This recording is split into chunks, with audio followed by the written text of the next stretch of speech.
about another echinoderm, one of my favorites. Now I know puppets. So this is a puppet of a sea cucumber. Again, an echinoderm, a spiny skin, even though they're soft. Which, by the way, why would they be soft? If you're going to have spines, why are they soft? Exactly. The first time I looked at a sea cucumber and I couldn't touch it, I was super surprised that this was soft. So yeah, so for other animals to look and say, oh yeah, that's very dangerous. Okay. They'll have to tell you sea cucumbers, not dangerous. They also have 2 feet, but instead of arms, it's just along the entire body. And the mouth is right here. These right here are sticky tentacles. They're actually modified 2 feet. And the mouth is right here. So looking at this animal's structure, is there any way this is going to be prying open plants? No. So instead, it has to eat something else. So we know what a sea cucumber eats? It's very cool. Okay, it eats what's called detritus, which is a very fancy word for little dead things, fish poo, things like that. When it crawls along the bottom, it uses those modified 2 feet to start sweeping the bottom. Actually, they're very beautiful. Hopefully our sea cucumbers will actually have theirs out. And then they can move these independently as like fingers. And so as they get detritus stuck on them, they'll basically take their 2 foot and just go lick their foot. And they bring it back out, not pick up. Passes through. Most of the organic matter is digested, and out the back end is clean sand. What's really interesting is that you can find sea cucumbers, yes, very much like worms. And you can find sea cucumbers in every ocean in the world at every depth. When in 1960, when the 2 explorers went to the bottom of the Marianas Trench, which is 7 miles deep, they found sea cucumbers down there. You also find them on our local beaches.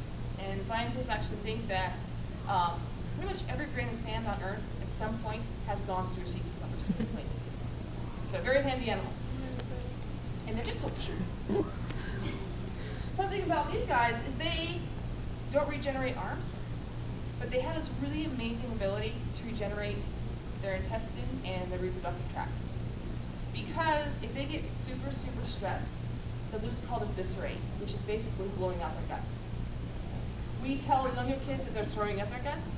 That's not really what's happening. What's happening is they're actually rupturing the wall down near the anus, and then it actually goes out that way. They can regenerate it, but they can't eat when they're doing it. And that's really hard on the body, so sometimes it's fatal. So a lot of times people go, oh, you can just make them pick up its guts and it'll be fine. And that's not true. You never want to make anything pick up its guts. Good rule of thumb. And what makes it so stressed? Like a stressful environment? You know, that's a very good question. What makes it so stressed?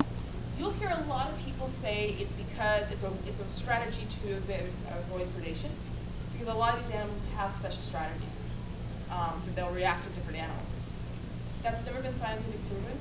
I've seen a lot of animals go after sea cucumbers. We've actually have a class where we do some escape responses with animals. I mean, that's never happened.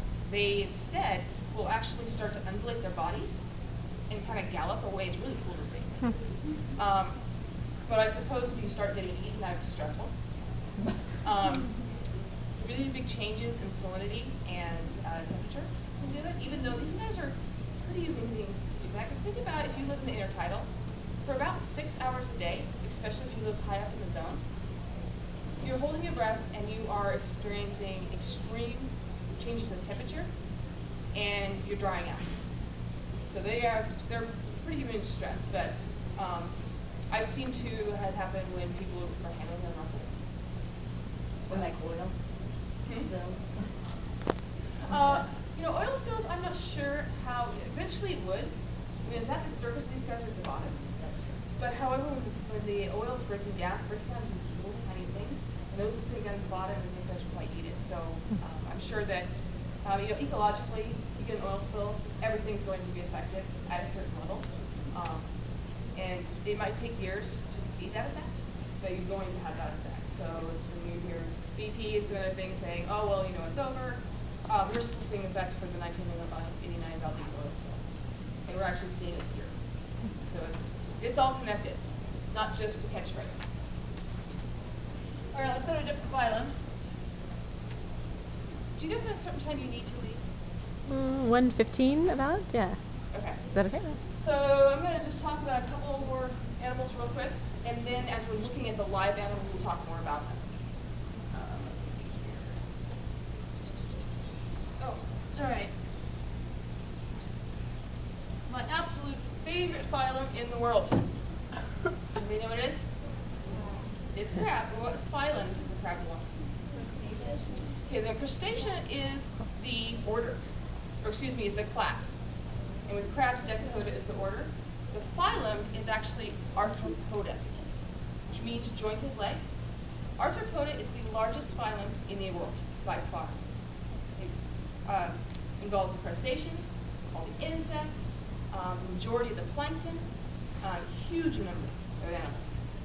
Things they have in common, they all have jointed legs. Why is that? Huh? Just how they've adapted. It's why evolutionary wise? I'm not really sure. It's a very good question. I might have to look that up. So they have the jointed legs. They also have what's called an exoskeleton, a shell. It covers their entire body, even their eyeballs, which is pretty crazy. Something about arthropods, though, is though they have a shell, unlike mollusks, their shells do not grow with them. So if a crab wants to grow, what must it do?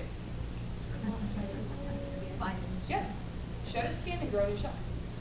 Okay, so as it starts to get tight in here, the crab will start to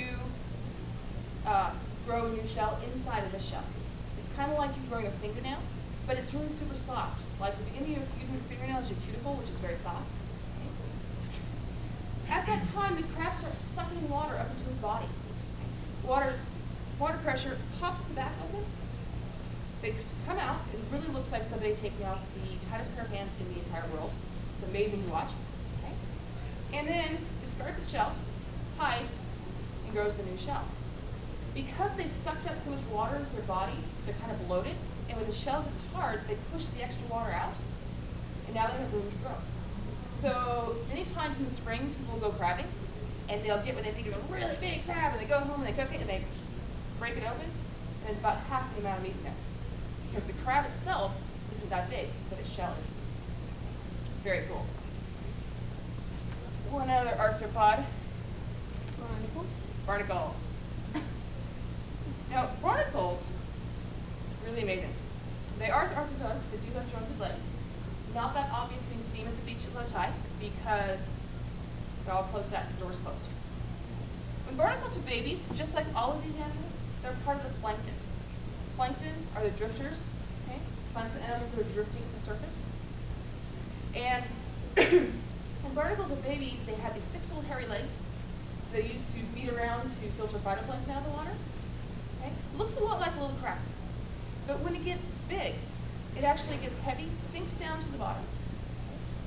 Does kind of a little dance and taste around to see where the barnacles have been. It's a good place. It'll actually glue its head to the rock. It actually will secrete a very strong adhesive from its head. Gets it down on that hard surface, builds the shell around itself. What's really interesting is that, unlike any other arthropod, barnacles have a shell like other arthropods on the inside of their body here. But this shell here is much more composed like a mollusk's. And this has to molt. This grows with it like a mollusk, which is very interesting. When the barnacle feeds, their little feet have been modified to be called cirri, and they come out and pull things suspended from the water. And hopefully our little guys down here will be doing that. Oh, they are. Yay.